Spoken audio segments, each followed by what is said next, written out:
It is a surreal experience to have these fans come, but new fans too, strangely enough.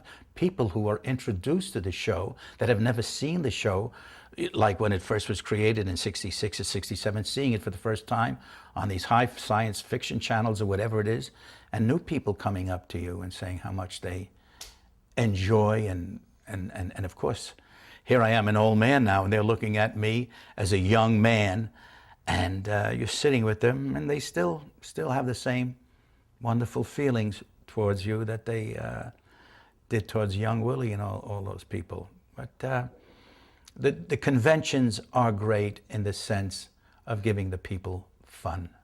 They really do enjoy it. They love it. They're such a giving audience when we're up there on the stage. They just love the characters there, and I guess 60 to 70% of them have embodied with them for 40 years. You know, now they're teaching their children, they're showing their children these same things that we did 40 years ago. And so I always enjoy it. I always enjoy going to the convention, especially New York, getting on a nice plane and walking through my old neighborhoods in Brooklyn and Manhattan and getting some fresh clams and fresh oysters and real food that doesn't exist in California. Even when they fly it out, something happens to it. I don't know. Not the same, except for Maine lobster. Remains the same. I didn't pay too much attention to that, except when I saw myself in them, I said, ugh. And I did like the characters I was playing, though, in that time slot. Playing, you know, every once in a while I'll see an old thing of being back in the time and being a lawyer and saying these things, say, man, that's not bad work. That's pretty darn good. And that's spur of the moment work. That's lines you learned on the subway, coming into work that morning and then doing it. That was a lot of fun to do that, you know, pretty complicated at times. And of course the mind was fresh, able to do that stuff. And as far as in the past, didn't matter, just give me the part, let me see what's going on there, and that was good. Costume was immaterial. What a great pleasure it was to work with a Joan Bennett, you know. And of course she was getting on a little bit and maybe not, you know, but 89% there, 89% great, and you know, and I'm an old-time movie fan, and when I see this actress working with Spencer Tracy, a privilege to work with her, if you're an actor at that time, it was to me.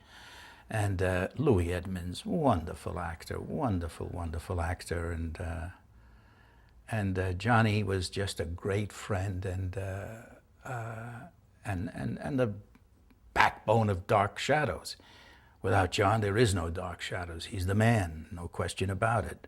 He's the main man, and he pulled it off. And how the hell did he learn all those lines every day after 3 or 4 nights, you know, vodkas at night to release yourself from that day's work?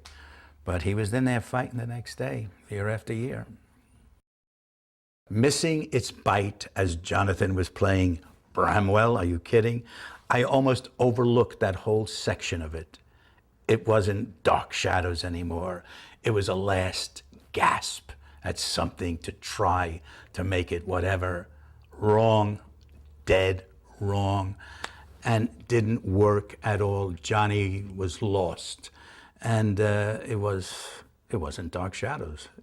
Jonathan Frid is a vampire, not Bramwell, whatever he was. And as I think of it now, I say how wrong it was. Didn't think of it too much then, just dismissed it. And as I think of it now, nothing to do with Dark Shadows, a dying gasp. That's all it was. Well, from what I hear from a good friend of mine, that Jonathan did not want to play Barnabas anymore, and if he was to continue on, he wanted to play a different character. Well, they gave him the shot, and that was that. Sayonara all over. And I can hardly remember that he was anybody else. He was so, you know, so much what he was as the vampire, and whatever else he was after that. And I later saw Johnny in a play that he was so wonderful in. He had a chance to know his lines, had a chance to be down. He did not have to play the vampire to be great.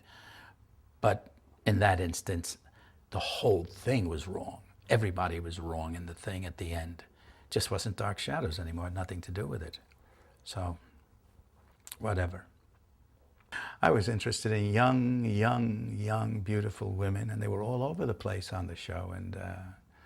And just, I'm talking platonic, of course. I mean, just, you know, just wonderful friends and lovely people and all that jazz. But I love the fact of the location where we shot Dark Shadows. We had our own little separate studio in New York, disconnected from every big major place like CBS or this or that. Had this little studio, which was just wonderful. It was like a little home to come into, and it was strictly Dark Shadows and nothing else. Dan Curtis, to me, is a friend for the last 40 years. After Dark Shadows, I worked with Dan a dozen more times on different projects. A dozen. Dan and I and my ex-wife and his still wife would go out to supper quite often, and we were pals, we were buddies, and always a good friend, always a good guy.